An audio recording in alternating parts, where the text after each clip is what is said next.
يا شريف هو انت فين؟ يا شريف هو انت فين؟ رد عليا حالا بعد اذنك. شريف على فكرة بقى، لو انت بتخوني فانت كمان ما بقتش فارق معايا. بص كنت مسجلاك ايه ودلوقتي بقيت مسجلاك ايه. انا بحلق، انا عندي الحلاق بحلق، اقولها بصوت عالي اتعفرت معاك. انا ما هرد عليك ازاي وانا بحلق؟ الموس يعورني يبهدلني. ايوه يعني انا قعدت على كرسي الحلاق وكنت مسجلاني ماي مان، قمت من على الكرسي لقيتني شريف عرف عادي. يعني انا كده لما سجلتني شريف رجولتي قلت؟ يعني بقيت سالب رجوله؟ انت غريبه ليه؟ بحلق انا بحلق ياما، هرد عليك ازاي وانا بحلق؟ الموس يعورني يبهدلني اموت، عايزاني اموت نفسي. ينفع احلق بقى احسن اتاخر عليك دقيقتين تاني لقيتني مسجلني شريف النتايه ولا حاجه؟ شريف بتحلق ازاي يعني؟ وايه صوت الناس اللي جنبك ده اصلا؟ ايوه صوت الناس اللي جنبي. هو انت في حد قال لك ان انا رايح احلق عند حلاق اخرس يعني والناس كلها خرس؟ ما صوت الناس، ما انا قاعد مع عند الحلاق وسط ناس، امال انا قاعد في متم. انت كداب على فكرة. طب اتصور كده وانت هناك.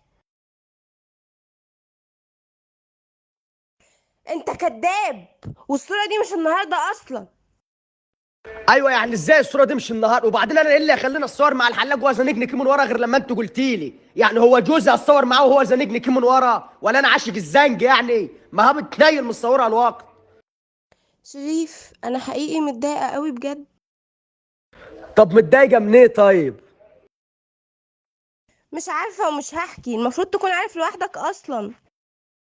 ايوه يعني انا هعرف ازاي؟ فهميني بس. يعني الوحي هينزل عليا يقول لي يا شريف دي زعلانه منك، هدعي اقول اللهم ارزقني سبب زعلها فاعرف سبب زعلك. يا سبحانك، يمكن في قولي لي هعرف ازاي؟ يمكن انا فلاح في الحب ولا حاجه؟ يمكن فيها بضيط نزل بيخلي الواحد يعرف السبب من غير ما يتحكي له.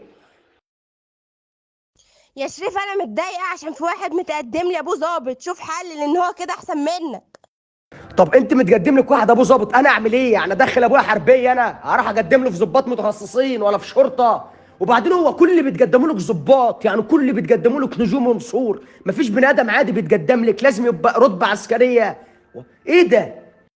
ده انت لو ابوك عامل لك اعلان جواز في جسم مش هيتقدم لك كميه الرتب دي. ما هو طريقه من يا ابوك عامل لك اعلان جواز في جسم، يا انت وابوك مطلوبين امنيا لما يجري وراك كميه ضباط رهيبه. انت ما تخف كدبه يا بنت انت.